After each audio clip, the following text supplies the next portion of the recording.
Hi everyone, welcome back to Iggy's Toy Parade and Soldier Review. This is your host Iggy, and tonight we're going to be looking at some Marx battlefield accessories.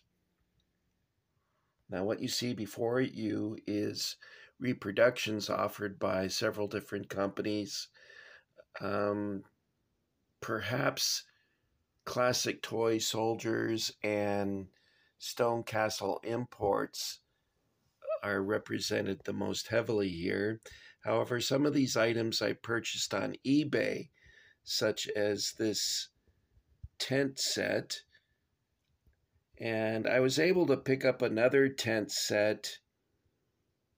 However, it only had one dog tent, or excuse me, two dog tents. Now, these aren't actually what the soldiers would have had with them during the Civil War. See that rib? That would not have been there. And each soldier would carry half of a tent, but they didn't have a back like that. Now, I think a soldier could maybe buy one independently. However, they were not issued to them like that. So we've got quite a bit to unpack here, as you can see. Um, I don't know if sandbag emplacements such as these would have been that common. However, redoubts like this would be something you would have seen quite frequently, like at Corinth and Vicksburg, Petersburg, around Washington, D.C., and so forth. Also, the Siege of Atlanta, they would have had emplacements such as these, or similar in construction to these. There's two different kinds of mortars here. And there's a famous photograph of the Siege of Yorktown. And they had all these mortars in place, the large ones. I don't know if it's supposed to go this way or this way. I'm not sure. I'd have to look at a picture. It's been too long since I've had any of this set up. I have some chevaux de frise. This is the Marx chevaux de frise, but I don't think this is Marx, this one here. So I probably should take this out of the video, but it's actually better than the Marx. You see, it's much larger. So I don't know who makes this. Maybe BMC. I don't remember. The problem is that I purchased most of these Civil War things 30 years ago. And understandably, 3 decades go by, you start to forget or you get a little fuzzy on the details. These, of course, have all been in storage for quite a while. One of these readouts I got at the Toy Soldier show, what called the West Coaster, and I bought one of those. There's one here that did not fare too well in storage, and I'll show you what I mean by that. Well, it's not this one. Hold on. This is what it's supposed to look like. You can see some of the detail is getting a little soft because the molds are probably need to be refurbished. Okay, this one. Big chunks of it have broken off. I don't know what caused that. Everything else seems to be fine. Although there was, the usual figures, missing muskets, and flags don't do well in storage at all. But I'm going to take this out because it's not marked, so I'll put it over here.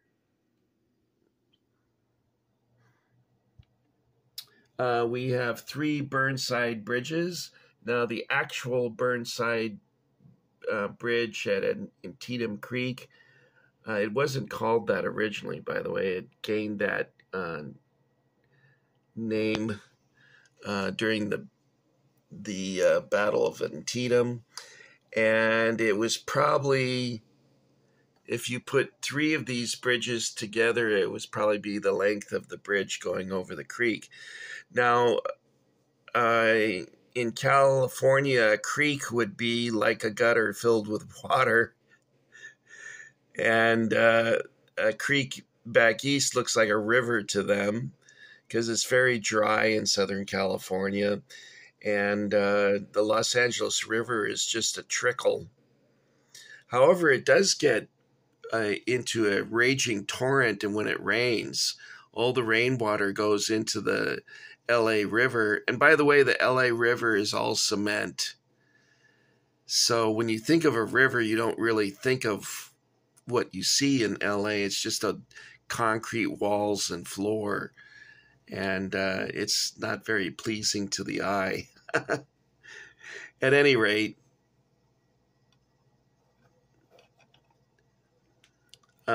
these cannons, of course, are all reproductions.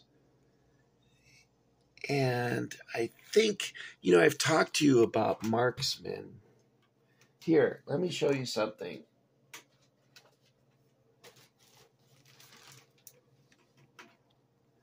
This is what I'm referring to.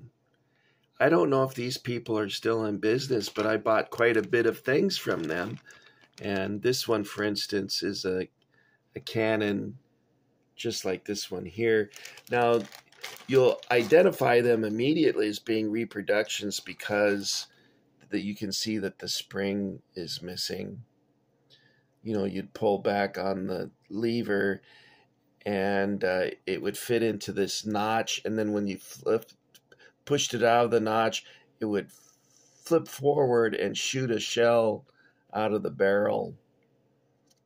It was a pretty cool feature, but it was a swallowing hazard for little kids and stuff. So when the Child Safety Act was passed, the toys like that were altered or eliminated entirely.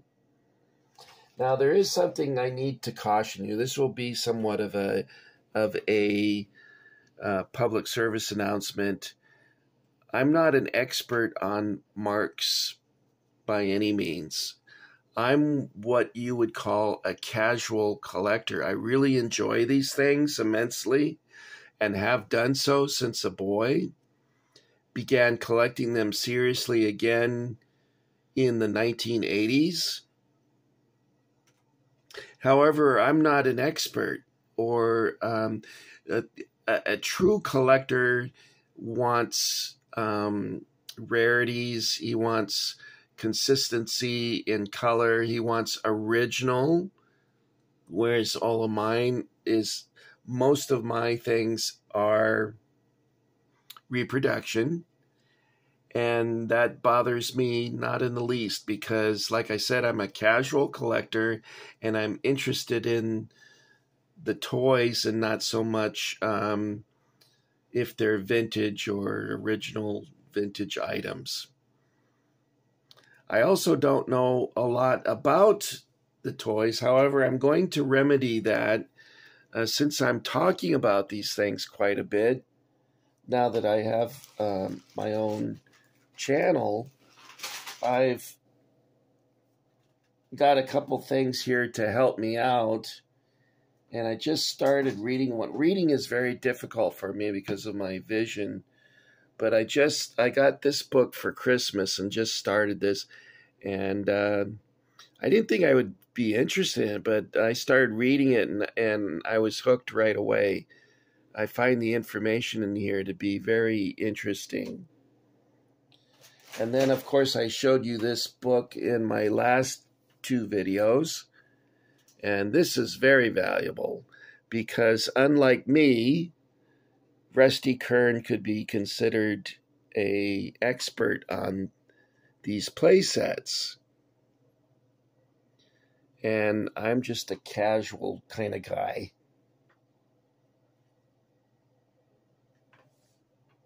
When I was a boy, we had a tent. Actually, my brother got it for Christmas. I was looking at the Christmas list the other night, and my brother got this tent, and it was blue, and I think it said U.S. Army on the side or U.S. Cavalry or something to that effect. And we had it set up in the background, not the background, the backyard. And the backyard went kind of like this and then sloped up, and then there was a little plateau. Well, my brother and his friends built a cabin on the top of that out of spare wood that they found around the neighborhood. And then they dug a tunnel. It wasn't an actual real tunnel. What they did was they dug a long trench from the cabin down along the backyard, and then the exit to the tunnel was inside this tent. And they covered the top of this trench with boards, and they didn't have enough boards to cover the entire roof of the trench, so they covered it with cardboard and then covered it with dirt. And we all got to use it once when the kids down the street, which I mentioned, they had the Johnny Reb cannon. They attacked us in our backyard. And we had our own homemade chevaux de frise, like you see here. In fact, it was set up like this. It was like this. They had to get by that, and we had chicken wire. Yes, everyone knows that during the Civil War they used chicken wire. No, come on, Iggy. Don't tell stories. Well, I am telling a story. Don't tell lies. Well, I'm not telling a lie. I'm telling an actual, real story now. So they attacked, and we all ran up to the cabin, and we all went inside, and we got inside the entrance, and we concealed it. And those kids couldn't find us. They're like, well, where did they go? And then we all emerged from this and attacked them from the rear. And that's how we won the battle, because they were shocked. They like, well, how did they get from here to here? And so that was a lot of fun. What brought a sudden end to that is our mom heard us laughing and talking out loud and everything. And she came out to investigate. Hey, where are you boys? Where? And she walked and then collapsed the tunnel. She fell through. And my brother and I got spanked because she said, you have no idea how dangerous that is. I'm like, well, you know, when you're a kid, you do stupid things. And because we had lit candles inside the trench along the wall, it just wasn't very smart. It kind of gives me the chills when I think how easily that whole thing could have caved in and did when Mom fell through it. Luckily, my mom wasn't injured. Otherwise, Dad would have spanked us. But although, no, that probably would have been preferable because Mom used to use a rubber exercise strap. And when she hit you with that, oh my God, that hurt. That hurt really bad. You know, when she stopped using it is when she accidentally hit her leg and it left a big red welt on her leg, and she never hit us with that ever again. And she apologized profusely to us because she had no idea. But, you know, if you end up in a Turkish prison, they'll beat you with a rubber hose. Well, my mom decided she wasn't running a Turkish prison, so I don't know if they still do that. I saw a movie where some druggy guy got arrested, and they beat the bottoms of his feet with a hose, and I was like, man, that must have hurt. But that was just a movie. I don't know if the authorities in Turkey actually do that, so I apologize to anyone Never mind, I'm rambling. Okay, so we have the Burnside Bridges, and I think that was defended by Colonel Toombs, Toombs, and a company, perhaps about 400 men from Georgia. It's been a long time since I read Landscape Turned Red, so I'm not going to get into the history because I'll just flub it up. Like I said, I'm not a professional. I just love this stuff. And I'm starting to learn about it. But, I'll read the book and then a few years later, I won't remember that either. I suppose one day I won't remember my name. But anyway, that's enough of my rambling. I hope you guys enjoy. The main thing is I hope you guys enjoy seeing these things, because maybe some of you have not seen this stuff since you originally had it back in the day. I am very glad to tell you or to inform you that these things are still available. BMC is making some of it, and Classic Toy Soldiers and others, and it's still available. So if you find this still interesting or fun and would like to collect it, you're not too late. It's still out there for you. Okay, guys, that's it for this time. I'm going to pack this stuff up and, oh, you know what I should share? Oh, there's something I almost forgot to share with you. It's something that I learned just today by accident. See the wheels on this cannon? Well, check this out. I found this out. I guess everyone else probably already knew this, but I just discovered it. This is part of the Civil War accessories that, came with, it came with these and the rifle stack and the crate of broken up crate of rifles. And it came with this mortar. And then some of these other camp accessories came with the ambulance wagon. But check this out. Here's the broken wheel. Here's this can. Now watch what happens. You set this on, and look at that. It lines up perfectly. I never knew that. You can't even tell that I put it on there now. Isn't that cool? I don't know how I'm so excited about that, but I never knew that after what? How long ago was 1961? So that's 62 years. I've had something like this and didn't know that it was the same as that.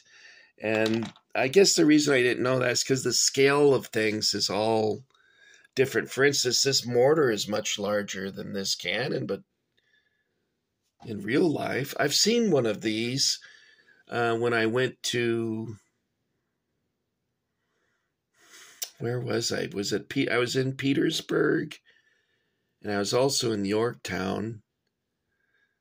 Oh, I remember. I was in St. Augustine. They have one here.